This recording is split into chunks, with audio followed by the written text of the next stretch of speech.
اس نے یقیناً اپنے رب کی بعض بڑی نشانیوں کو دیکھا۔ معراج اسلام میں سب سے زیادہ زیر بحث واقعات میں سے ایک ہے۔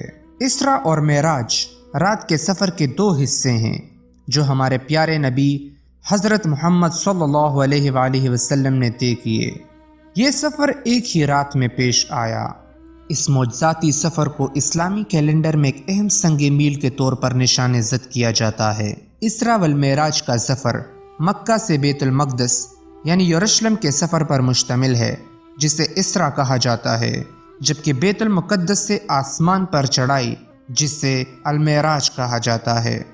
یہ سفر قرآن مجید کے نزول کے بعد دوسرا بڑا معجزہ ہے، اور اس لیے ضروری ہے کہ ہم اس رات کو اس کے اسباق پر غور کیے بغیر ضائع نہ ہونے دیں۔ یہ واقعہ ایک ایسے وقت میں پیش آیا جب رسول اللہ صلی اللہ علیہ وآلہ وسلم کو آزمائشوں اور فتنوں کا سامنا تھا۔ ان کے جذبات کا امتحان ان کی زندگی کے دو سب سے پیارے لوگوں کے گزرنے کے ساتھ ہوا۔ یہ وہ سال تھا جسے عام الحزن یا غم کا سال کہا جاتا ہے، جب ابو طالب اور خدیجہ رضی اللہ تعالی عنہ کا انتقال ہوا، ٹھیک رسول اللہ صلی اللہ علیہ وآلہ وسلم کی مدینہ ہجرت سے ایک سال پہلے۔ ان تمام بوجھوں کے علاوہ جب رسول اللہ صلی اللہ علیہ وآلہ وسلم اسلامی پیغام پھیلانے کے لیے طائف تشریف لے گئے تھے تو اہل طائف نے آپ کو انتہائی ظالمانہ طریقے سے رد کر دیا تھا۔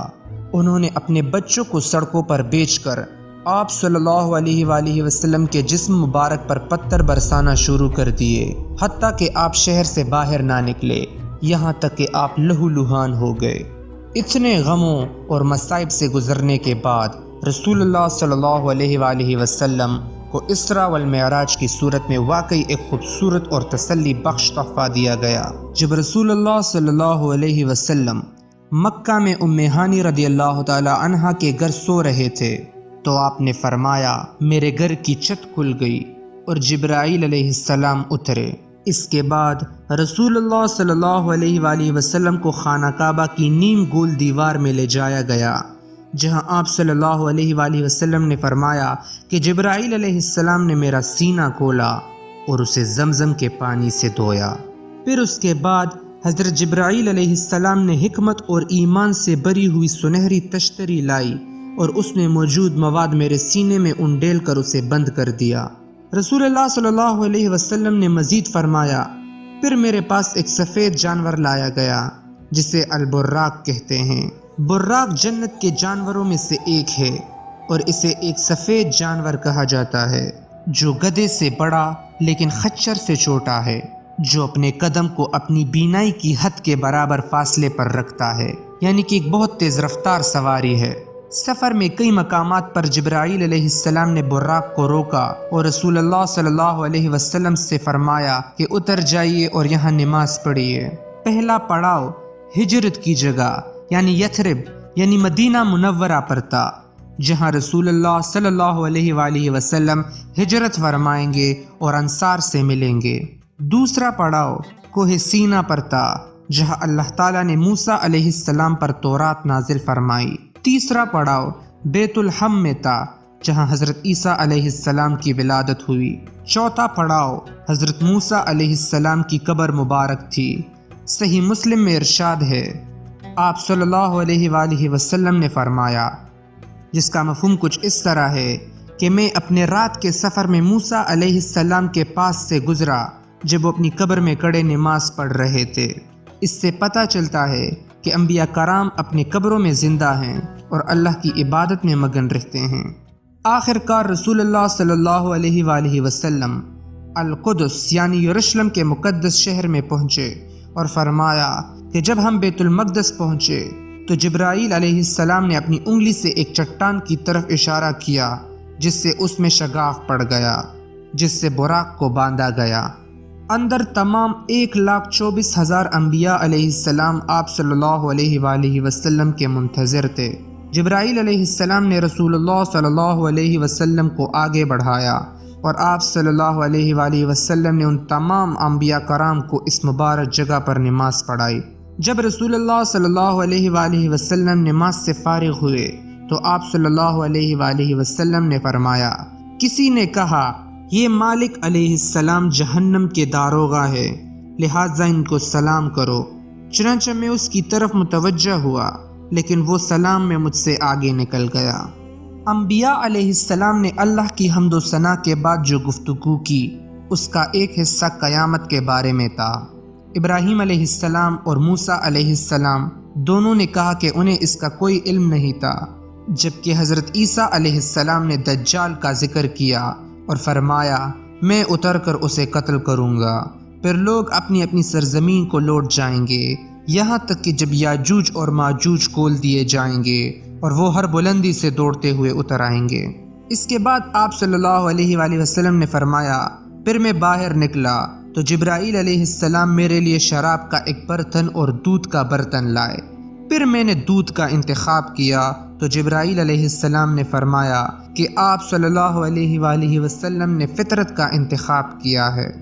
آئیے اب دیکھتے ہیں کہ کیا کیا ہوا جب آپ صلی اللہ علیہ وسلم حضرت جبرائیل امین کے ساتھ 7 آسمانوں کو پار کرتے گئے۔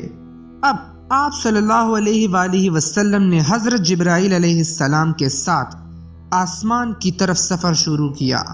یہ ہم تصور بھی نہیں کر سکتے کہ رات کا یہ منظر کتنا دلکش اور حیرت انگیز رہا ہوگا جب اللہ کے حبیب 7 آسمانوں کو پار کرتے گئے ہوں گے، جہاں آپ نے نہ صرف بہت سے معجزاتی نظارے کیے اور بے شمار فرشتوں کو دیکھا، بلکہ آپ کی ملاقات اللہ کے مبارک انبیاء کرام علیہ السلام سے بھی ہوئی۔ راستے میں آپ صلی اللہ علیہ وآلہ وسلم کا پرجوش اور خوشی سے استقبال کیا گیا، کیونکہ آسمان والے بے صبری سے آپ کے منتظر تھے۔ یہ تصور کرنا مشکل ہے کہ آپ صلی اللہ علیہ وآلہ وسلم نے اپنے بھائیوں سے ملنے پر کیسا محسوس کیا ہوگا، جن میں سے سبھی آزمائشوں اور مشکلات سے گزرے تھے۔ آپ کا استقبال ان الفاظ کے ساتھ کیا گیا: خوش آمدید اے نبی اور نیک بھائی۔ تاہم آدم علیہ السلام اور ابراہیم علیہ السلام نے ان کا استقبال ایک متقی بیٹے کے طور پر کیا۔ پہلے آسمان پر آپ کی ملاقات حضرت آدم علیہ السلام سے ہوئی۔ صحیح بخاری کی ایک حدیث ہے، رسول اللہ صلی اللہ علیہ وآلہ وسلم نے فرمایا پھر جبرائیل علیہ السلام نے میرا ہاتھ پکڑا اور میرے ساتھ آسمان پر چڑھ گئے۔ جب میں قریب ترین آسمان پر پہنچا، یعنی کہ ہمارے اس کائنات کی انتہا پر، اس کی سرحد پر، تو جبرائیل علیہ السلام نے آسمان کے دربان سے فرمایا کہ دروازہ کھول دو۔ دربان نے پوچھا کون ہے؟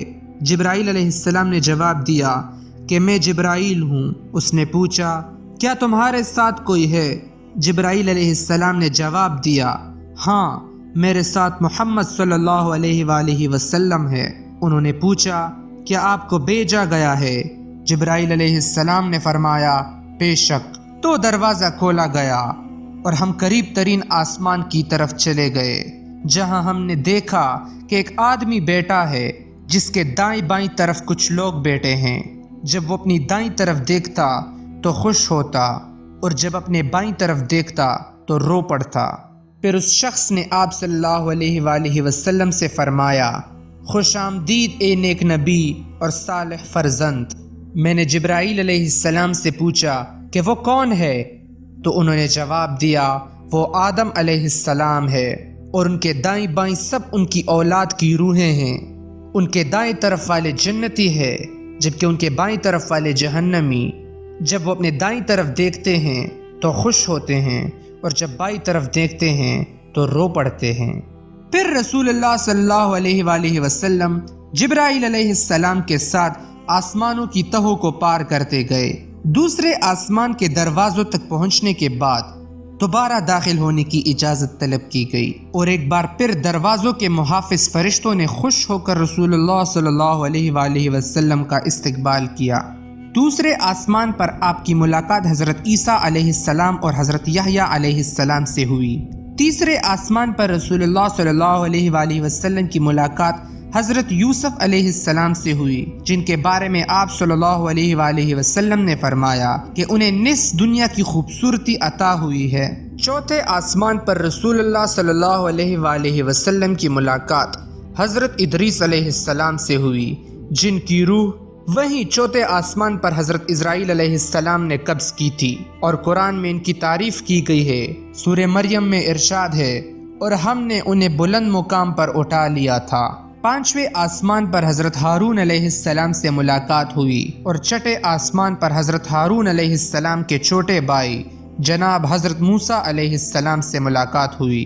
بعض روایات میں آتا ہے کہ موسیٰ علیہ السلام کو روتے ہوئے دیکھا گیا۔ اچانک ایک آواز سنائی دی گئی کہ آپ کیوں رو رہے ہو؟ تو موسیٰ علیہ السلام نے عرض کیا، اے میرے رب، یہ وہ نوجوان ہے جسے تو نے میرے بعد بھیجا ہے، اور میری امت سے زیادہ افراد ان کی امت میں سے جنت میں داخل ہوں گے۔ ساتویں آسمان پر رسول اللہ صلی اللہ علیہ وآلہ وسلم نے اپنے عظیم جد امجد حضرت ابراہیم علیہ السلام سے ملاقات کی، جو بیت المعمور پر ٹیک لگائے ہوئے تھے۔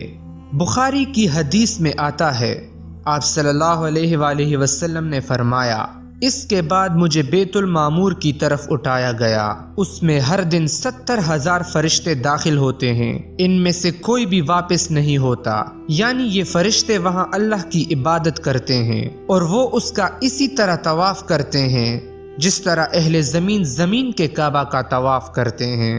حضرت آدم علیہ السلام کی طرح حضرت ابراہیم علیہ السلام نے بھی رسول اللہ صلی اللہ علیہ وآلہ وسلم کو سلام کرتے ہوئے فرمایا، خوش آمدید اے نیک نبی اور صالح فرزند۔ ایک روایت میں ہے کہ ابراہیم علیہ السلام نے نبی آخر الزمان صلی اللہ علیہ وآلہ وسلم کی امت کو اپنا سلام پہنچایا اور ہمیں نصیحت کی کہ جنت میں پاک مٹی اور لذیذ پانی ہے، اور یہ کہ وہ درختوں سے خالی میدان ہے، اور اس کے بیج سبحان اللہ، الحمدللہ، لا الہ الا اللہ اور اللہ اکبر ہے۔ رسول اللہ صلی اللہ علیہ وآلہ وسلم نے اپنا سفر جاری رکھا، یہاں تک کہ آپ سب سے دور ایک بیر کے درخت تک پہنچ گئے جسے سدرۃ المنتہا کہا جاتا ہے۔ یہ وہ حد ہے جس سے ہمارے نبی صلی اللہ علیہ وآلہ وسلم کے سوا کوئی نہیں پار گزرا۔ رسول اللہ صلی اللہ علیہ وآلہ وسلم نے اس وسیع درخت کو بڑی تفصیل سے بیان فرمایا۔ پھر میرے سامنے سدرۃ المنتہا ظاہر کی گئی تو اس کے بیر یعنی پل ہجر کے مٹکوں کی طرح اور اس کے پتے ہاتھی کے کان جیسے بڑے تھے۔ مجموعہ روایات سے یوں بھی سمجھ میں آتا ہے کہ اس درخت کی جڑ چھٹے آسمان میں اور پھیلاؤ 7ویں آسمان میں ہوگا۔ سبحان اللہ۔ رسول اللہ صلی اللہ علیہ وآلہ وسلم نے اللہ کی طرف سے واقعی ایک حیرت انگیز نشانی کا مشاہدہ کیا ہوگا۔ آپ صلی اللہ علیہ وآلہ وسلم نے یہ بھی فرمایا کہ وہاں میں نے 4 نہریں دیکھیں، 2 باطنی اور 2 ظاہری۔ میں نے پوچھا، اے جبرائیل علیہ السلام، یہ کیا ہے؟ انہوں نے بتایا کہ جو 2 باطنی نہریں ہیں وہ جنت سے تعلق رکھتی ہے، اور 2 ظاہری نہریں نیل اور فرات ہیں۔ یہاں سے آپ صلی اللہ علیہ وآلہ وسلم نے حضرت جبرائیل علیہ السلام کے بغیر اکیلے سفر جاری رکھا۔ اس سفر کے اختتام پر رسول اللہ صلی اللہ علیہ وآلہ وسلم کو بارگاہ الہی میں لایا گیا، جو راحت کا حتمی ذریعہ ہے۔ اس منظر کی خوبصورتی کا تصور بھی نہیں کیا جا سکتا کہ رسول اللہ صلی اللہ علیہ وآلہ وسلم نے کس قدر محبت و عزت محسوس کی ہوگی۔ حضرت عبداللہ بن عباس رضی اللہ تعالی عنہ نے فرمایا ہے، ہاں، اللہ نے موسیٰ علیہ السلام سے کلام کیا، حضرت ابراہیم علیہ السلام کو دوست بنایا، اور رسول اللہ صلی اللہ علیہ وآلہ وسلم کو اپنا دیدار کرایا۔ اللہ اور اس کے حبیب صلی اللہ علیہ وآلہ وسلم کے درمیان نجی طور پر کیا گفتگو ہوئی، اس کے بارے میں ہمیں کوئی بڑا علم نہیں ہے۔ اللہ تعالیٰ نے صرف یہ فرمایا، پس اس خاص مقام قرب و وصال پر اس اللہ نے اپنے عبد محبوب کی طرف وحی فرمائی جو بھی وحی فرمائی۔ یہیں پھر اللہ نے اس امت کو فرض نمازوں کا تحفہ بھی عطا فرمایا، جو ہمیں اللہ سے بات چیت کرنے اور اس کے قریب ہونے کا موقع فراہم کرتا ہے۔ حضرت انس بن مالک رضی اللہ تعالی عنہ سے معراج کی طویل روایت ہے، جب یہ تحفہ نماز امت کے لیے جو 50 وقت تھی، لیکن نبی کریم صلی اللہ علیہ وآلہ وسلم آ رہے تھے، تو آتے ہوئے جب آپ حضرت موسیٰ علیہ السلام کے پاس پہنچے تو انہوں نے عرض کیا کہ آپ کے رب نے آپ کی امت پہ کیا فرض فرمایا؟ رسول اللہ صلی اللہ علیہ وآلہ وسلم نے فرمایا 50 نمازیں۔ اس پر موسیٰ علیہ السلام نے عرض کی کہ واپس جائیں اور اپنے رب سے کمی کی منت کرے، کیونکہ آپ کی امت سے یہ نہ ہو سکے گا۔ میں نے بنی اسرائیل کو آزما کر دیکھ لیا ہے، ان کا تجربہ کر لیا ہے۔ چنانچہ رسول اللہ صلی اللہ علیہ وآلہ وسلم رب تعالیٰ کی بارگاہ میں حاضر ہوئے اور عرض کیا، اے میرے رب، میری امت پر تخفیف فرما۔ اللہ تبارک و تعالیٰ نے 5 نمازیں کم کر دی۔ آپ واپس حضرت موسیٰ علیہ السلام کے پاس تشریف لائے اور فرمایا 5 کم کر دی ہے۔ حضرت موسیٰ علیہ السلام نے پھر وہی عرض کیا کہ آپ کی امت سے یہ نہ ہو سکے گا، اپنے رب کے پاس واپس جائیں اور کمی کی درخواست کیجیے۔ یہ سلسلہ یوں ہی چلتا رہا کہ آپ رب تعالیٰ کی بارگاہ میں حاضر ہوتے اور رب تعالیٰ ہر بار 5 کم کر دیتے۔ پھر حضرت موسیٰ علیہ السلام کے پاس تشریف لاتے، وہ اور کمی کا عرض کر کے واپس رب کی بارگاہ میں بھیج دیتے، حتیٰ کہ اللہ نے فرمایا، اے محمد، دن اور رات میں یہ 5 نمازیں ہیں، ہر نماز کا ثواب آپ کو 10 نمازوں کے برابر کا ملے گا۔ اس طرح یہ 50 نمازیں ہوئیں۔ پیارے آقا صلی اللہ علیہ وآلہ وسلم نے یہ بات حضرت موسیٰ علیہ السلام کو بتائی۔ انہوں نے پھر وہی عرض کی، جائیے اور کمی کا عرض کیجیے۔ اس پر رسول اللہ صلی اللہ علیہ وآلہ وسلم نے فرمایا، میں اپنے رب کے پاس اتنی بار گیا ہوں کہ اب مجھے حیا آتی ہے۔ معراج کا سفر رسول اللہ صلی اللہ علیہ وآلہ وسلم کے یروشلم میں مسجد اقصیٰ پر واپس آنے کے ساتھ ختم ہوتا ہے۔ آخر کار رسول اللہ صلی اللہ علیہ وآلہ وسلم کو واپس مسجد اقصیٰ میں اتارا گیا اور آپ صلی اللہ علیہ وآلہ وسلم براق پر مکہ مکرمہ واپس آ گئے۔ واپسی کے سفر کے دوران آپ صلی اللہ علیہ وآلہ وسلم نے مختلف قافلوں کو مکہ مکرمہ کی طرف بڑھتے ہوئے دیکھا، جنہیں آپ بعد میں اہل قریش کے سامنے اس بات کے ثبوت کے طور پر پیش کریں گے کہ آپ نے واقعی یہ معجزاتی سفر 1 رات سے بھی کم وقت میں طے کیا۔ بہت سے ایسے تھے جنہوں نے نبی صلی اللہ علیہ وآلہ وسلم کو سچا نہیں مانا اور ایسا دعویٰ کرنے پر آپ کا مذاق اڑایا کرتے تھے، تاہم صحابہ کرام نے اس اہم واقعے پر کبھی شک نہیں کیا، لہٰذا یہ واقعہ حیرت اور امید کا ذریعہ تھی۔ اس رات بہترین مخلوق کو آسمان کی سیر کا شرف بخشا گیا اور بارگاہ الہی میں اللہ عز و جل سے ملاقات کا شرف حاصل ہوا۔ سبحان الذی اسری بعبدہ لیلا من المسجد الحرام الی المسجد الاقصی الذی بارکنا حولہ لنریہ من آیاتنا انہ هو السمیع البصیر۔ وہ ذات ہر نقص اور کمزوری سے پاک ہے جو رات کے توڑے سے حصے میں اپنے محبوب اور مقرب بندے کو مسجد حرام سے اس مسجد اقصیٰ تک لے گئے جس کی گرد و نواح کو ہم نے بابرکت بنا دیا ہے تاکہ ہم اس بندہ کمال کو اپنی نشانیاں دکھائے۔ بے شک وہی خوب سننے والا، خوب دیکھنے والا ہے۔ جزاک اللہ۔